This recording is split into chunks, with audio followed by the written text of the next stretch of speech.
தலைவர்கள் எப்படிலாம் இருக்காங்க பாருங்கன்னு அவங்களே இன்னைக்கு காட்டியிருக்காங்க. ஏன்னா அடுத்த ஆண்டு எலெக்ஷன் வரப்போகுது. தென் மாவட்டங்கள்ல ரோட்டு ரொம்ப முக்கியம் அப்படின்னு சொல்லிட்டு இன்னைக்கு பசும்பொன்ல எல்லா தலைவர்களும் மிஸ் ஆகாம போய் அட்டன் பண்ணிட்டாங்க அந்த குரு பூஜையை. ஆமா, திமுக, அதிமுக, பாஜக, அமமுக, தாவேகா எல்லா கட்சியில இருந்தும் தலைவர்கள் அங்க போய் ஆஜராயிட்டாங்க. ஆமா, ஆஜராகி அங்க மரியாதை எல்லாம் பண்ணியிருக்காங்க. முதலமைச்சர் மு.க.ஸ்டாலின் அவர் காலையிலே போயிருந்தாரு. அதே மாதிரி சி.பி. ராதாகிருஷ்ணன், நயினார் நாகேந்திரன், ஹெச் ராஜாலாம் அவங்க ஒன்னா போய் அங்க மலர் தூவி மரியாதை எல்லாம் பண்ணியிருந்தாங்க.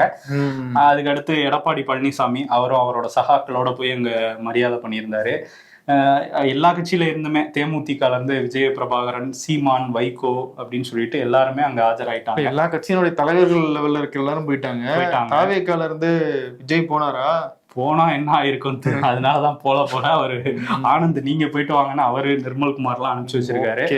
அவங்க எல்லாம் அங்க போயிருக்காங்க. இன்னைக்கு எடப்பாடி பழனிசாமி அங்க பேசும்போது என்ன சொல்லியிருக்காரு அப்படின்னா, நாங்க பசும்பொன் முத்துராமலிங்க தேவருக்கு பாரத ரத்னா கொடுக்கணும், அவர் சேவைகளை பாராட்டின்னு சொல்லி வலியுறுத்தி இருக்கோம் மத்திய அரசுல அப்படின்னு சொல்லிட்டு கிளம்பினாரு.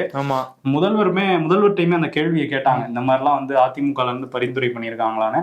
நாங்க அதுக்கு வழிமொழிகிறோங்கிற மாதிரி அவரு சொல்லிட்டாரு. எங்களுக்கு அதுல எந்த பிரச்சனையும் இல்லை அப்படின்னு இருக்காரு.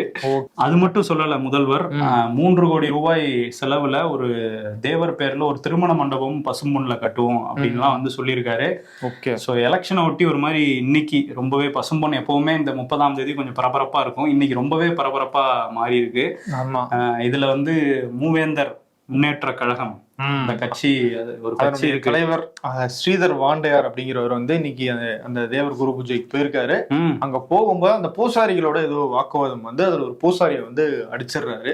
சோ இது அந்த இடத்துல ஒரு பெரிய பரபரப்பு ஏற்படுது. இந்த நேரத்துல தான் அமமுகனுடைய பொதுச் செயலாளர் தினகரன் அவரு வராரு.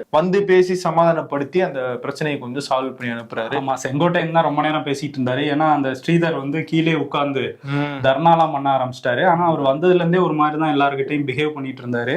ஆனா அதுதான் கேள்வி கேட்டாங்க போல, உடனே அடிச்சுட்டாரு. அதுக்கப்புறம் செங்கோட்டையன் பேசி ஏதோ சமாதானப்படுத்தி அவரை வெளியே அனுப்பிச்சாங்க.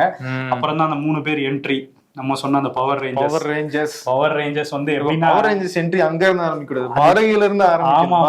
ஆமா, எல்லையில இருந்தே ஆரம்பிக்கணும். எல்லைக்கு முன்னாடி இருந்தே ஒரே கார்ல தான் ஓபிஎஸும் செங்கோட்டையனும் வந்தாங்க. சோ ஓபிஎஸ் என்ன சொல்றாரு, திமுகவை இந்த கூட்டணி வீட்டுக்கு அனுப்பும் அப்படின்னு சொல்றாரு. எந்த கூட்டணி? இந்த 3 பேர் கூட்டணி எல்லாம் சேர்ந்து. ஆமா, ஏன்னா 2 நாளைக்கு முன்னாடி சொல்லியிருந்தாருல, திமுக அவங்க ஜெயிக்கிறது தான் கண்கூடா தெரியுது, ஏன்னா எல்லாம் பிரிஞ்சு கிடக்கும் அப்படிங்கிறது. அதுக்கு ஒரு விளக்கம் கொடுத்திருக்காரு. அங்க நான் திமுக தான் ஜெயிக்கும்லாம் நான் சொல்லல, அதாவது எல்லாம் பிரிஞ்சிருக்கிறதுனால அவங்களுக்கு வாய்ப்பு இருக்குன்னு சொன்னேன். ஆனா நாங்க திமுக ஆட்சியை வீட்டுக்கு அனுப்புவோம் அப்படின்ட்டு இருக்காரு. அதே மாதிரி சசிகலாவும் விரைவில் சேருவாங்க அப்படின்லாம் சொல்லியிருக்காரு.